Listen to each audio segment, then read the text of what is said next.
ഉണ്ണിയമ്മേ കുമ്പടി വന്നു. പൊതുഖജനാവിന്ന് പണം മുടക്കി 1ഉം 2ഉമല്ല 20 കോടി മുടക്കി പാർട്ടി പ്രവർത്തകരെ കൂടി ഭാഗമാക്കി തെരഞ്ഞെടുപ്പിന് മുൻപേ ഒരു സർവേ, നവകേരള സിറ്റിസൺ റെസ്പോൺസ് പ്രോഗ്രാം എന്ന പേര്. ഇന്ന് നമുക്ക് ഇവിടെ തന്നെ കൂടാ, എല്ലാം അറിഞ്ഞിട്ട് തന്നെ കാര്യം. ഇത് സർക്കാരിന്റെ ചെലവിൽ നടത്തുന്ന, എന്ന് വെച്ചാൽ സാധാരണ ജനങ്ങളുടെ പൈസ എടുത്ത് നടത്തുന്ന തെരഞ്ഞെടുപ്പ് പ്രചാരണ പരിപാടിയാണ് എന്നൊരു രാഷ്ട്രീയ വിമർശനം ഈ സർവേക്കെതിരെ നേരത്തെ തന്നെ ഉയർന്നതാണ്.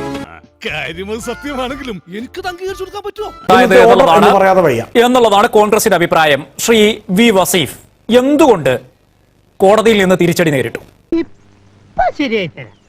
നേരത്തെയൊക്കെ സാക്ഷരത നടപ്പിലാക്കിയവരാണല്ലോ നമ്മൾ, ജനകീയാസൂത്രണം നടപ്പിലാക്കിയവരാണല്ലോ നമ്മൾ. ഇതെല്ലാം ഈ സമൂഹത്തിനെ കേട്ട്, സമൂഹത്തിനെ പഠിച്ച് ജനങ്ങൾക്കിടയിൽ ഇറങ്ങി അതിൽ ജനങ്ങളുടെ എല്ലാം പങ്കാളിത്തം കൊണ്ട് സർക്കാരിന്റെ ഇടപെടലിൽ, സർക്കാരിന്റെ മേൽനോട്ടത്തിൽ നടത്തി വിജയിച്ച പദ്ധതികളായിരുന്നു.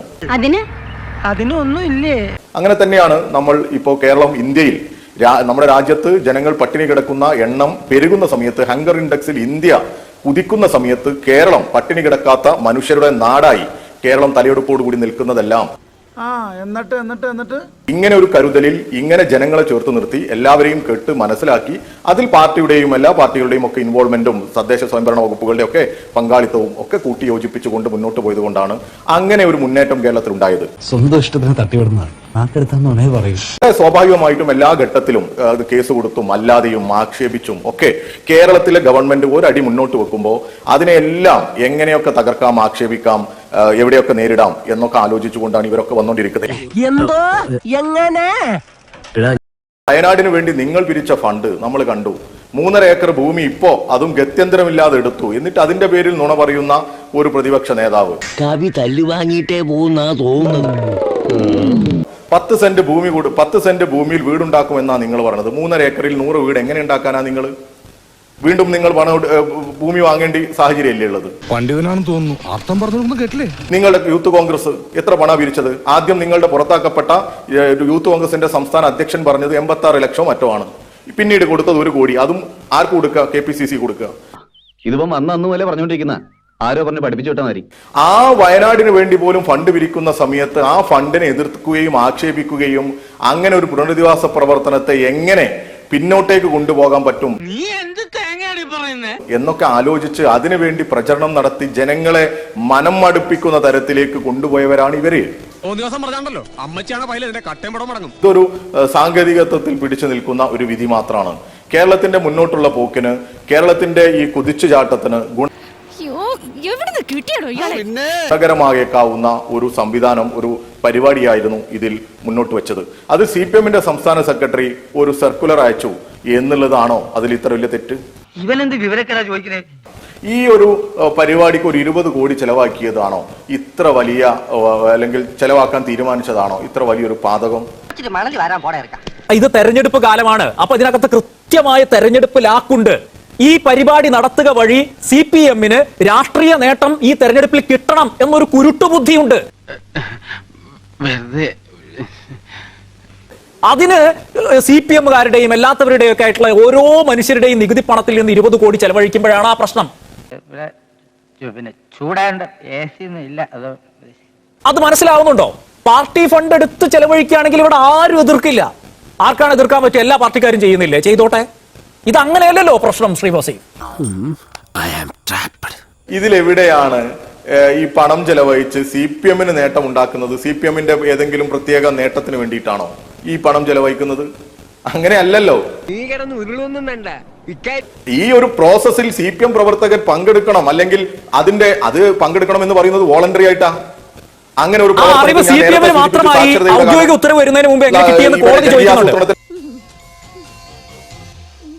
അങ്ങനെയല്ല. നിങ്ങൾ തന്നെ ഒരുപാട് വാർത്തകൾ കൊടുത്തു. ഇങ്ങനെ പരിപാടി വരുന്നു, ഇങ്ങനെ ഒരു പദ്ധതി വരുന്നു, ഇങ്ങനെയൊക്കെ മുൻകൂട്ടി ഈ ഔദ്യോഗികമായി വരുന്നതിന് മുമ്പൊക്കെ കൊടുത്തു. എന്തോന്നാടോ ഇത്? എവിടെ നിന്ന് കിട്ടിയോടോ ഈ ഉണ്ടാക്കണേ? അവിടെയാണ് 2020 തുടങ്ങിയ ഒരു പോർട്ടൽ, ഈ സന്നദ്ധ സേനകൾക്ക് അല്ലെങ്കിൽ സന്നദ്ധ സേവനങ്ങൾക്ക് തയ്യാറാകുന്നവർക്കൊക്കെ രജിസ്റ്റർ ചെയ്യുന്ന ഒരു പോർട്ടൽ ഉണ്ട്. ആ പോർട്ടലിൽ ആർക്കും ഇടപെടാം. ഇതാണോടാ നീ കണ്ടുപിടിച്ച ആനക്കാര്യം? അതിൽ DYFI-കാരനെന്നോ CPM-കാരനെന്നോ കോൺഗ്രസ്സുകാരനെന്നോ ആ വ്യത്യാസമില്ല. ആർക്കും അതിൽ കയറി രജിസ്റ്റർ ചെയ്യാം. ആ ഒരു പോർട്ടൽ ത്രൂ ഇങ്ങനെ ഒരു സംവിധാനം ജനങ്ങളുടെ അടുത്തേക്ക് എത്തുന്നു എന്നുള്ളതാണുള്ളത്. കേൾക്കാൻ നല്ല രസമുണ്ട്. അതിനെ തെറ്റായ രീതിയിൽ അവതരിപ്പിച്ച് ഇതിനെ ആകെ അടിമുടി എന്തോ ഒരു ദുരൂഹതയുണ്ട് എന്ന് വരുത്തി തീർക്കുന്ന ഈ ഒന്നോ രണ്ടോ സാങ്കേതികത്വത്തിൽ പിടിച്ച് മുന്നോട്ട് പോയി എന്നുള്ളതാണ് അടിപൊളി. എന്റെ അഭിപ്രായം.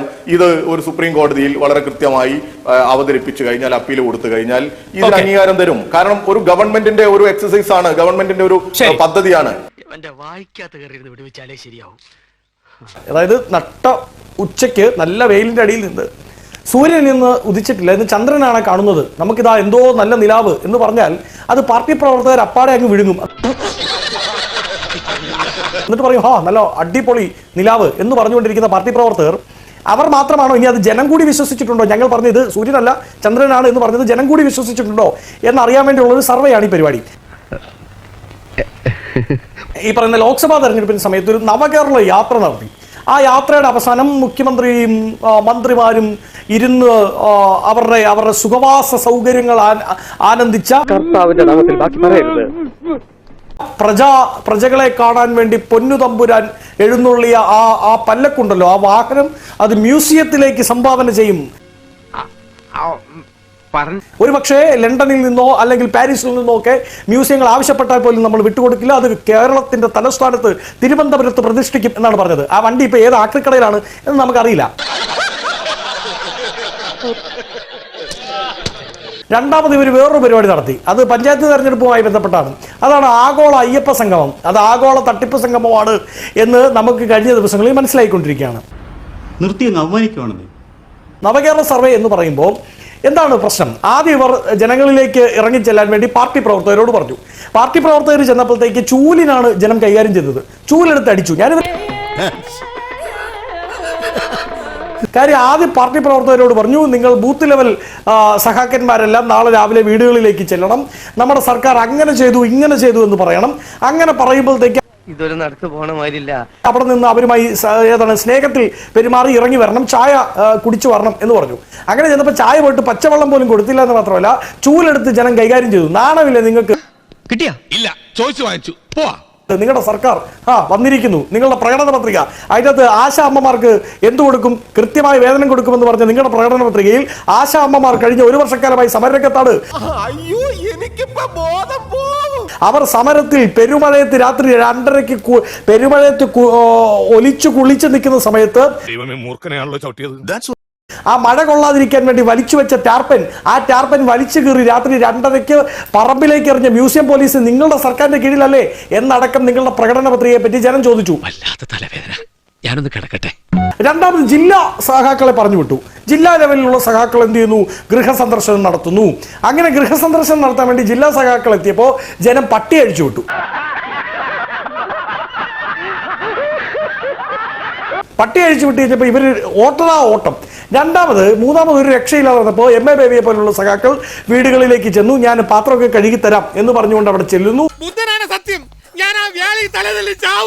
അങ്ങനെ ചെന്ന് അത് ഒരു PR സ്റ്റണ്ടാണ് എന്ന് ജനത്തിന് മനസ്സിലായി. അത് നേരത്തെ പ്രമോദ് പറഞ്ഞതുപോലെ ഉള്ളി തൊലിക്കപ്പെട്ടു. ജനത്തിന് മനസ്സിലായി ഇതിന്റെ ഉള്ളിൽ ഉള്ളിയാണ്, ഒന്നുമില്ല എന്ന് മനസ്സിലായി.